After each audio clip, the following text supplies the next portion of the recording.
हरतालिका तीज का पूजन व्रत कुंवारी कन्या कर सकती है, शादी होने के बाद भी नारी कर सकती है।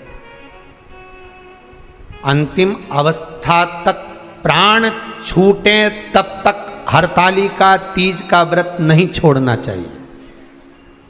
एक व्रत हमेशा याद रखो, एक एकादशी और एक हरतालिका। हाँ, इतना जरूर है, ज़्यादा शरीर बेकार हो गया, बुढ़ापा आ गया, शरीर नहीं साथ दे रहा, तो कुछ फल खा लो, कुछ चाय दूध जूस आप लेकर कर लो। इतना भी नहीं बने, शरीर बहुत ही बेकार हो गया, तो आप एक समय फल का फलहार धारण कर लो, ठीक है। पर हरतालिका व्रत करने वाली माताएं भले उद्यापन कर दे तो उस व्रत को थोड़ा हल्का कर लो। उद्यापन करा मतलब तुमने व्रत को हल्का कर लिया, थोड़ा हल्का कर सकते।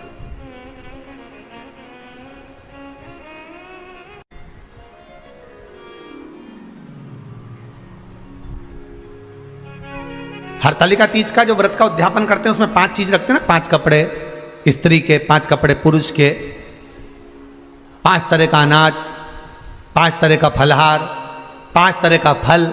तो 5 तरह का जो फल रखाता है हरतालिका तीज के उद्यापन में, दुनिया के लोग उस 5 तरह के फल को केला गिन ले, पपीता गिन ले, मौसम्बी गिन ले और अनार गिन ले, संतरा गिन ले, सब कुछ गिन लेते हैं, पर उस 5 तरह के फल में धतूरे को नहीं गिनते। पर शिव कथा में वर्णन आता है, हरतालिका तीज के उद्यापन में लिखा हुआ है, सबसे पहले 5 फल अगर गिनना है तो उसमें पहले धतूरे को गिनो, क्योंकि शंकर को वो प्रिय होता है, शंकर उसको स्वीकार कर लेता है। और धतूरा शंकर भगवान को क्यों चढ़ाया जाता है उसका प्रसंग आपको पहले भी कहा, आज फिर कहते हैं। धतूरा जब हम भगवान शंकर को समर्पित करते हैं तो हमारा कोई कार्य अटक रहा होता है, जिस कार्य को बार बार एग्जाम में बैठे हो, बार बार परेशान हो रहा है, बार बार इंटरव्यू देने जा रहे हो, नहीं हो रहा, एक बार धतूरे को हृदय से, भगवान को प्रेम से, करुणा सागर मेरे शंकर को दिल से एक बार वो धतूरा भगवान से विनती कर कर उसको चढ़ाओ तो सही, भगवान तुम्हारा कार्य सफल कर देगा, पर दिल से चढ़ाना, हृदय। हरतालिका तीज की पूजन करने वाले को चाहिए कि बालू का, मिट्टी का शिवलिंग बनाना चाहिए। फुलेरा जो बनाया गया है ऊपर शंकर जी के ऊपर लटकाने के लिए, टांगने के लिए, उसके नीचे शिव, पार्वती, गणेश जी की सुंदर बालू की मूर्ति बना लेना चाहिए, पार्थिव लिंग का निर्माण कर लेना चाहिए। शिव की आराधना करना चाहिए।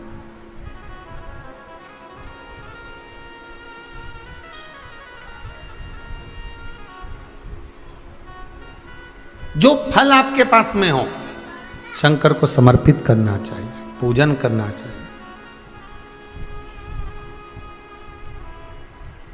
आराधना करो।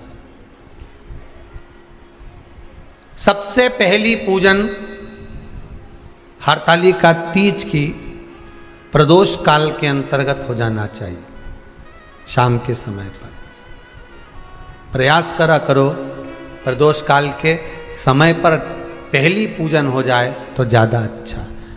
पर लोगों की आदत रहती है कि 8 बजे तक, 8:30 बजे तक, 9 बजे तक पहली पूजन करें, फिर दूसरी आराम से, फिर तीसरी, फिर आराम से, फिर चौथी। तो ऐसा सब अपने अपने हिसाब से। पर शास्त्र रीति कहती है कि प्रदोष का जो समय होता है, प्रदोष काल जो होता है, शाम का जो समय होता है, उस समय पर हरतालिका तीज की पहली पूजन हो, जिससे आपका स्मरण चित्त शंकर भगवान में उस घड़ी, उस पल, उस क्षण में आप शिव के हो जाएं और शंकर आपका हो जाए। हाँ, अगर किसी के आने में देरी हो, कोई आ नहीं पा रहा है, बहुत देरी हो रही हो, तो हरतालिका पूजन व्रत वर्णन करता है कि शिवलिंग का निर्माण, पार्वती जी की मूर्ति का निर्माण, गणेश जी का निर्माण और फुलेरा जो बनाया हुआ है, ये प्रदोष काल के पहले बनकर तैयार हो जाना चाहिए। प्रदोष काल के अंतर्गत फुलेरा नहीं बनना, फुलेरा पहले बन जाना चाहिए।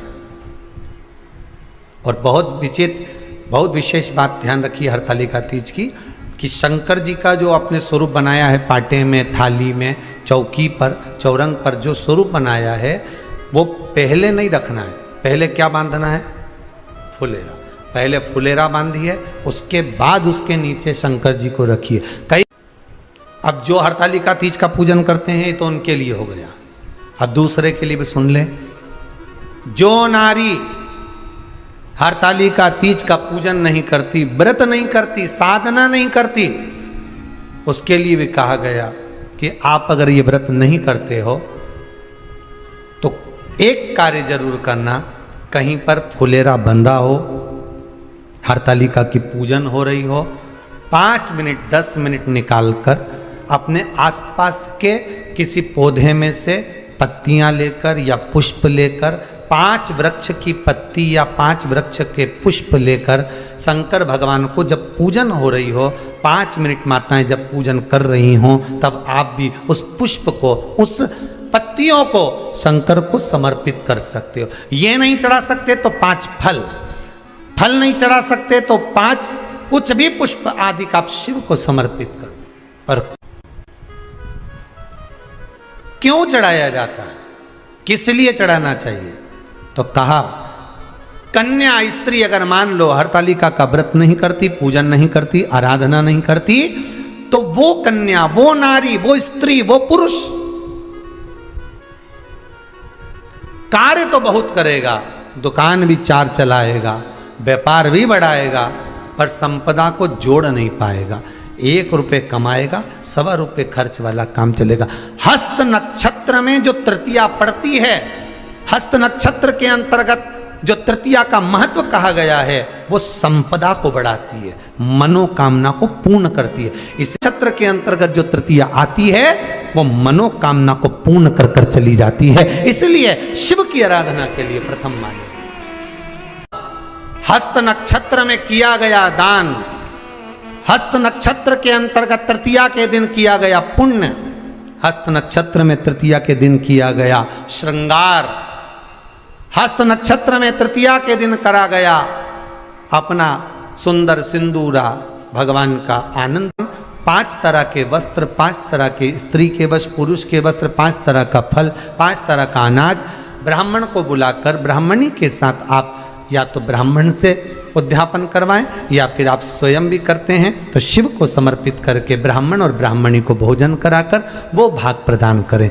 यही हरतालिका तीज के उद्यापन का वर्णन आता है। सुंदर भाव से हरतालिका माता। ये वीडियो आप लोगों को कैसी लगी है हमें कमेंट करके ज़रूर बताएं।